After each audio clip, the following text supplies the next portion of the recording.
आप सभी को मेरा नमस्ते, प्रणाम, भारत माता की जय, वंदे मातरम। नमस्ते आप सभी को। नमस्ते कुलदीप जी, नमस्ते राकेश जी, जय श्री राम कुलदीप जी। देखो मैंने टी शर्ट भी वही पहना है कुलदीप जी, जिस पे लिखा है मंदिर वही बनाएंगे। मुझे तो वाट लगानी है इनकी और अच्छी तरह से वाट लगाऊंगी, जलाना है इनको और खूब जलाऊंगी। योगेश जी नमस्ते, राकेश जी नमस्ते। सब लोग जुड़ जाए फिर मैं कुछ कहूँगी आपसे।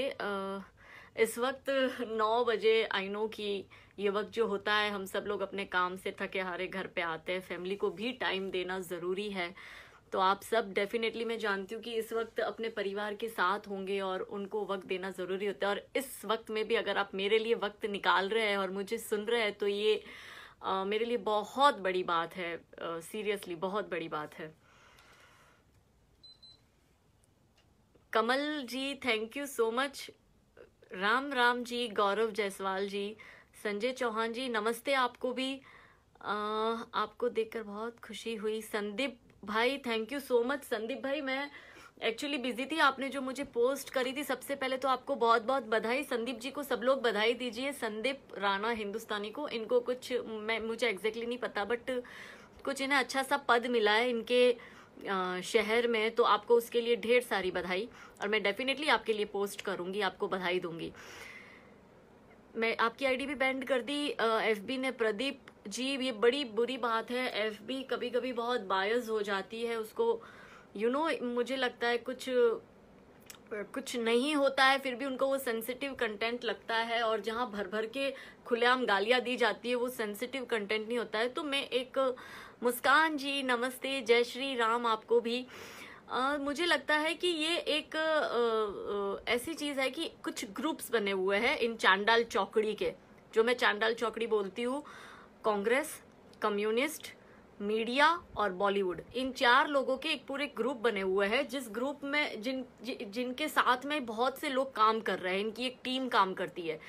उस ग्रुप में ये लोग क्या करते हैं, फेसबुक के उस ग्रुप में पर्टिकुलर उस पोस्ट का या वो प्रोफाइल का ये लोग लिंक छोड़ते हैं जिसमें हजारों की संख्या में लोग जुड़े हुए रहते हैं, और उसमें ये कहते हैं कि इसको रिपोर्ट करो। तो बल्क जब रिपोर्ट होती है तब इस तरह का होता है इस चीजें। तो मैं ये बोलती हूँ कि जब मैं लाइव आती हूँ तो मुझे काफी लोग एक साथ सुनते हैं, काफी लोग शेयर करते हैं, पर क्या होता है कि जब लाइक्स और शेयर्स के जो नंबर्स होते हैं उससे ज्यादा अगर रिपोर्टिंग नंबर्स चले जाते हैं तो उसमें वो ब्लॉक हो जाती है आईडी, या वो पर्टिकुलर पोस्ट निकाल दी जाती है। तो ऐसे कुछ सिस्टम है टेक्निकल इनके, मुझे बहुत ज्यादा तो अंदर तक नहीं पता है, पर जितना जितना ऊपर से पता है वो मैं आपसे डिस्कस कर रही हूँ। बस आज गुलामों का टेट हुआ था, गुलामों की, आई टेल यू। एंड जो भी मुझे देख रहे हैं, और मैं जानती हूँ लोग मुझे इतना क्लोजली वॉच करते हैं, और कुछ लोग तो इतने वेले हैं, इतने वेले, इतने फालतू कि जब इंडिया में जो वक्त होता है विदेश में शायद वो वक्त, वो पर्टिकुलर उस स्टेट का वक्त 10-12 घंटे इंडिया से पीछे चलता है। तो हमारे यहाँ पे जब शाम के 7:30-8 बजे होते हैं तो वहां पे सुबह के 7:30-8 बजे होते हैं। वो लोग इतने वेले होते हैं कि सुबह सुबह भी मेरी लाइव देखते हैं, अपने आप को बड़ा ये कहते हैं कि खूब काम काज करते हैं, पर इतने वेले होते हैं कि सुबह सुबह 7:30-8 बजे मेरी लाइव पूरी देखने के बाद में फिर खुद लाइव करते हैं और टारगेट करते हैं। खैर उस इंसान की इतनी औकात ही नहीं है कि मैं उसका नाम लेके उसको तवज्जो दूं, पर ये है ना, ये एक बात ये है कि ना तो डरती हूँ किसी से, ना कभी डरूंगी, ठीक है। गलत के सामने बोली थी और बोलूंगी, एक्शन के हमेशा मैंने रिएक्शन दिए। अगर कोई मुझे एक गाली देगा तो मैं भी उसको तरीके से, शायद उसके लेवल पे ना गिरूं, लेकिन उसको उसके तरीके में जवाब देना मुझे अच्छे से आता है, वो मैं दूंगी। तो जो इंसान अपने आप को कहता है ना कि वो उसके पास बड़ा काम है, बहुत पैसा कमाता है अब्रॉड में और जो भी वो कुछ करता है, सुनो तुच्चा इंसान है, 2 टके का, ठीक है। इतना वेला है, सुबह सुबह 7:30 बजे किसी की लाइव देख के फिर वापस लाइव करता है आधे 1 घंटा। सुबह किसके पास वक्त होता है आप बताओ? आपके हमारे जैसे लोग काम धंधे वाले। मैं तो 11-12 बजे से पहले तो किसी के व्हाट्सएप भी चेक नहीं करती हूँ। बहुत से व्हाट्सएप ग्रुप है या व्हाट्सएप आते हैं, तो 12 बजे से पहले तक तो मैं किसी को रिप्लाई भी नहीं देती, क्योंकि 12 बजे तक तो मेरा स्केड्यूल इतना हेक्टिक होता है कि किसी से बात भी नहीं कर पाती हूँ। फिर 12 बजे के बाद थोड़ा थोड़ा फ्री होते हैं तो हम लोग जिन जिन को रिप्लाई देना होता है उनको देना जरूरी समझते हैं, बट डींगे इतनी हाँकते हैं ना। एनीवेज, ये हमारा टॉपिक नहीं है। तो पर गुलाम गैंग ये जो सारी है, जिसमें से कुछ लोग ये है कि ये लोग ये कोशिश करते हैं कि हमारी आवाज को दबाए, रोके, टोके। खैर, इस वक्त 9 बजे मुझे 1400 लोग एक साथ देख रहे हैं, मेरे लिए बहुत बड़ी बात है। तो मैं पॉइंट पे आती हूँ कि आप सोचो कि यहाँ पे पॉइंट ये कि इनका नेटवर्किंग कितना स्ट्रांग है, इतना स्ट्रांग नेटवर्किंग कि कल मैं इलीगल इमिग्रेंट्स पे लाइव बोल रही हूँ और इन घुसपैठियों का, इन नाजायज घुसपैठियों का इतनी औकात और इतनी जरूरत हिंदुस्तान में हो गई है कि वो हिंदुस्तानी को ही उसकी आवाज, मतलब उसकी आवाज को दबाने की, रोकने की कोशिश कर रहा है। आप सोचो इनका नेटवर्किंग कितना स्ट्रांग है। आप ये भी सोचो कि हम इंडियंस को प्रॉब्लम हो रही है इन घुसपैठियों की वजह से, और इन घुसपैठियों के खिलाफ यदि आप बोलते हो तो आपको ब्लॉक कर दिया जाता है चालू लाइव में। तो आप सोचो कितना बड़ा नेटवर्किंग है। जो सोए हुए लोग हैं ना, जो सोए हुए भारतीय, जो सोए हुए हिंदुस्तानी, ये देखो आप अपने भविष्य की कब्र खोद रहे हो। आप लोग, मैं आज ही एक ऐसे इंसान से मिली कि जो पर्टिकुलर पश्चिम बंगाल का है, और उसने मुझसे पश्चिम बंगाल की बात कही। मैंने कहा तुम लोग करते क्या हो वहां पे? तो बोले कि 90% गांव, कुछ तो ऐसे हो गए 70% 90% गांव पर वहां पे शांति दूतों ने और इलीगल इमिग्रेंट्स ने कब्जा कर लिया है। कहीं कहीं गांव में सिर्फ 5% 10% बचे हैं। हम जैसे लोग ये सोचते हैं अरे छोड़ो यार, हमें क्या करना है। आपके और मेरे जैसे लोग जो लड़ते हैं उनको हमारे लोग ये कहते हैं ये पागल है। अगर देश से प्यार करना पागलपन है तो मैं कहती हूँ कि हाँ मैं पागल हूं। अगर अपने धर्म से प्यार करना पागलपन है तो मैं कहती हूँ कि हाँ मैं पागल हूं।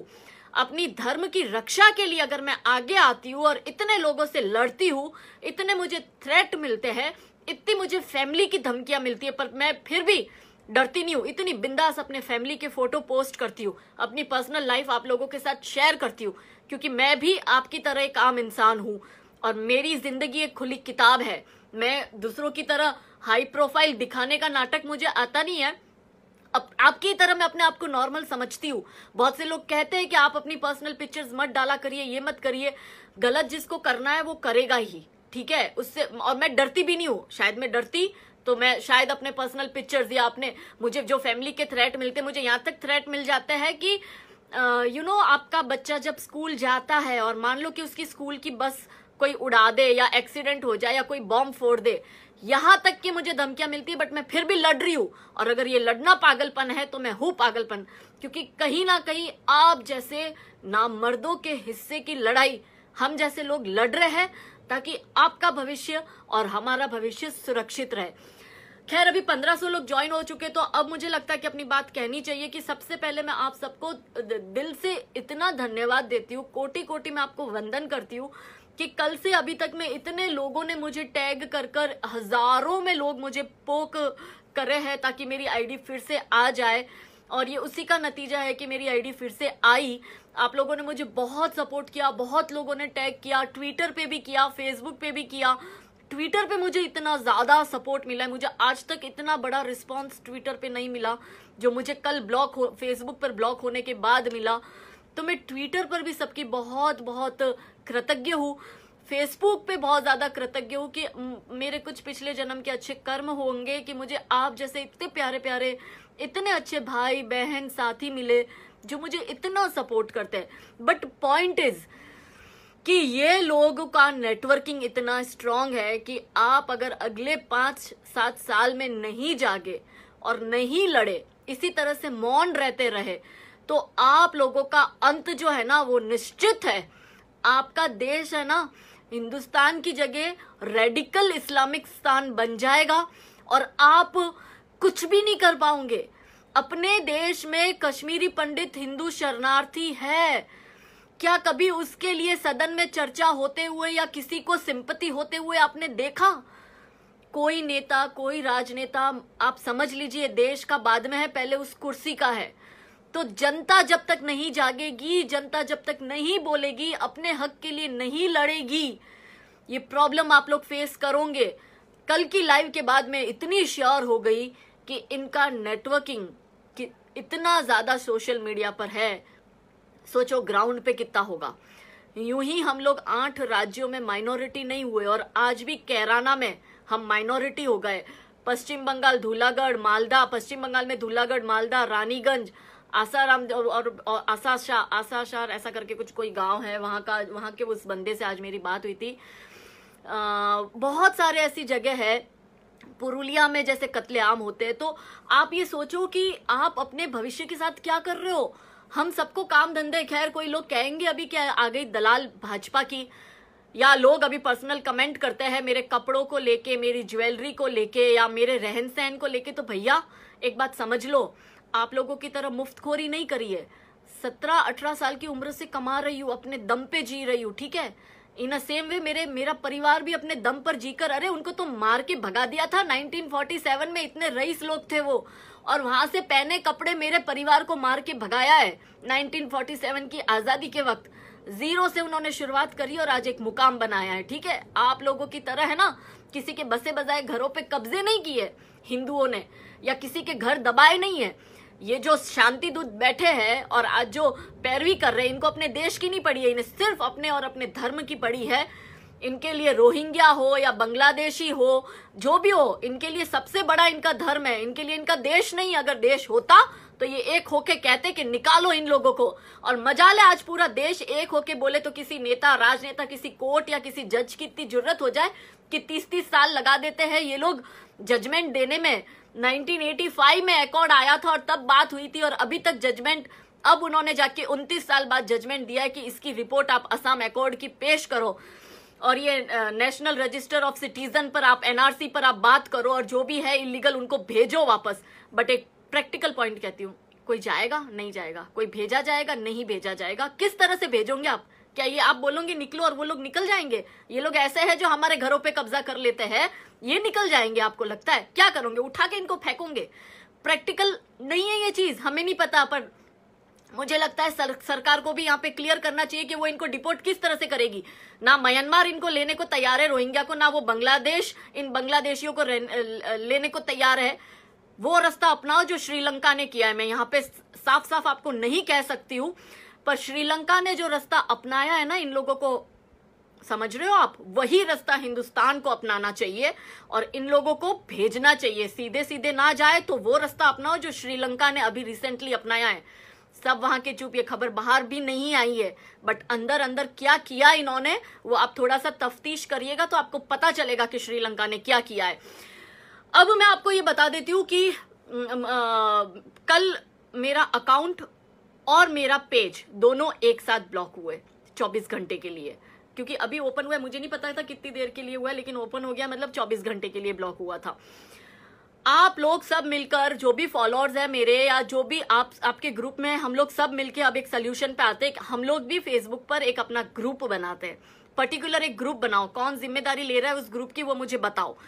उस ग्रुप बनाकर उस ग्रुप में हम सब लोग ऐड होते हैं, और जो लोग गाली गलौज करता है, हिंदू धर्म का अपमान करता है, हिंदू देवी देवता का अपमान करता है, सरकार के खिलाफ गलत बोलता है या संघियों के खिलाफ गलत बोलता है, उनकी वो आईडी का लिंक वहां पे छोड़ो और इनको इनकी ही भाषा में जवाब दो। एक साथ बल्क रिपोर्ट करो इन लोगों की और इनकी आइडिया उड़वाओ। मुझे प्लीज बता दीजिएगा कि आप लोग में से ये जिम्मेदारी कौन उठा रहा है जो पर्टिकुलर वो ग्रुप बनाएगा और उस ग्रुप में हम सबको ऐड करेगा। क्योंकि देखो, मिलके लड़ना बहुत जरूरी है। ये लोग जिस तरह से मिलके पर्टिकुलर किसी एक प्रोफाइल की लिंक डाल देते हैं और उस पर बल्क रिपोर्ट होता है और वो बंद हो जाती है, बहुत बड़े बड़े पेज उड़ गए, पोस्ट कार्ड न्यूज जैसा बड़ा पेज उड़ गया, तो फिर आपके और मेरे जैसों की तो कोई जरूरत ही नहीं है, ठीक है। जो राष्ट्रहित की बात करता है उसके पेज उड़ा दिए जाते हैं। तो आप भी ऐसे लोगों को आइडेंटिफाई करो। मैं खुद उस ग्रुप में एक्टिव रहूंगी और उस फेसबुक के उस ग्रुप में इन लोगों की लिंक छोड़ो और इन लोगों को उड़ाओ। और एक बात, मैं आज तक मैंने कभी किसी को ब्लॉक नहीं किया है, लेकिन आज से मैं ब्लॉक करना शुरू कर रही हूँ उन सभी लोगों को, उन शांति दूतों को, क्योंकि यही वो लोग होते हैं जो हमारी प्रोफाइल पे आके एक तो गंदे कमेंट करते हैं, फिर हमारी लिंक इनके ग्रुप में शेयर करते हैं ताकि हम लोगों को ब्लॉक किया जाए। तो आज से इन सबको मैं ब्लॉक करना, अच्छा सुनो, ये मत गलतफहमी में रहना कि डर रही हूं इसलिए ब्लॉक कर रही हूं। डर रही होती तो इस तक खुलेआम आके बोलती भी नहीं। मेरी पर्सनल लाइफ खुलेआम है, मैं बोलती खुलेआम हूं, मैं बिंदास रहती हूँ, बिंदास चलती हूँ, डरती नहीं हूं, ठीक है। आज नहीं तो कल मौत सबको आनी है, उससे मेरे को डर नहीं है।